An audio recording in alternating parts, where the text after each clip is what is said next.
Je te présente Introduction au langage catégorique de Ibrahim Assem.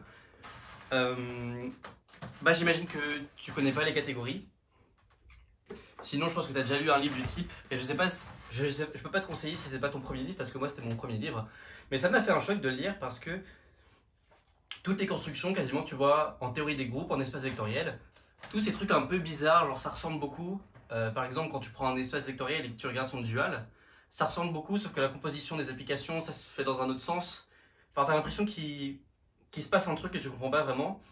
Pareil, quand tu fais des groupes et qu'on t'introduit à la notion de groupe quotient, t'as envie de dire, bon, bah, c'est le supplémentaire, quoi. G sur H, c'est le complémentaire de H, mais pas du tout.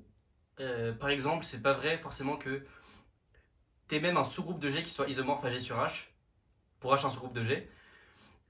Donc G sur H, ça n'a rien à voir avec un sous-groupe de H.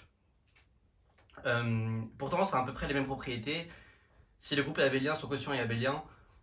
Et un sous-groupe quotient, ça divise le cardinal du groupe si le groupe est fini. Donc tu dis, enfin moi je me disais ça, mais il se passe un truc. Comment ça se fait que toutes ces constructions qui m'échappent complètement, j'arrive pas à les prédire, j'arrive pas à prédire d'où elles sortent.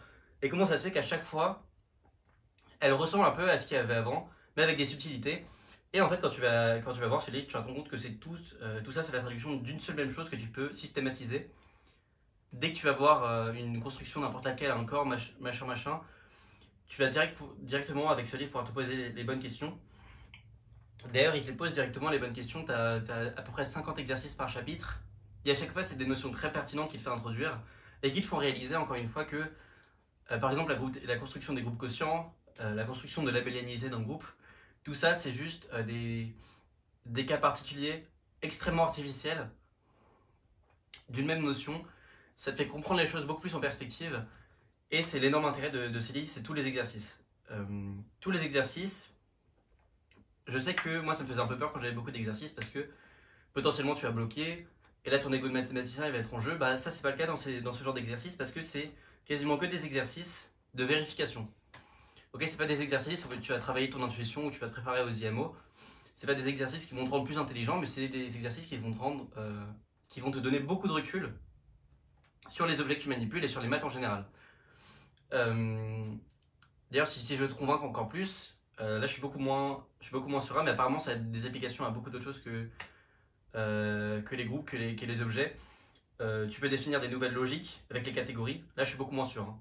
Et apparemment ça a beaucoup d'implications en philosophie. Voilà. Donc c'est vraiment la notion fondamentale du monde. Et c'est pour ça que j'aime autant ce livre.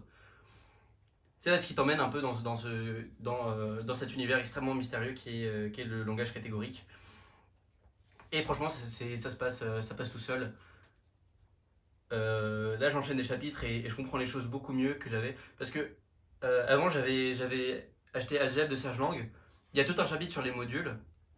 Tout un chapitre sur les modules, et moi je comprenais rien, je comprenais pas pourquoi les définitions qui étaient posées étaient importantes. Et ensuite, il y a toute une page où il t'explique qu'en fait, ce qui se passe dans les modules, c'est juste ce qui se passe dans les langages catégoriques, dans les catégories abéliennes. Et donc j'ai acheté un livre sur les catégories, et ça m'a illuminé. Et j'ai pu me replonger dans les modules en comprenant ce qui se passait. C'était un vrai plaisir. Ouais, donc franchement, j'étais en train de galérer énormément avec les modules, alors qu'en apparence, les modules, c'est juste un cas particulier des catégories, donc c'est plus facile. Mais en fait, tout ce contexte que te fournit ce livre va te permettre de comprendre tout ce que tu fais, même avec les objets les plus simples, de manière beaucoup plus profonde.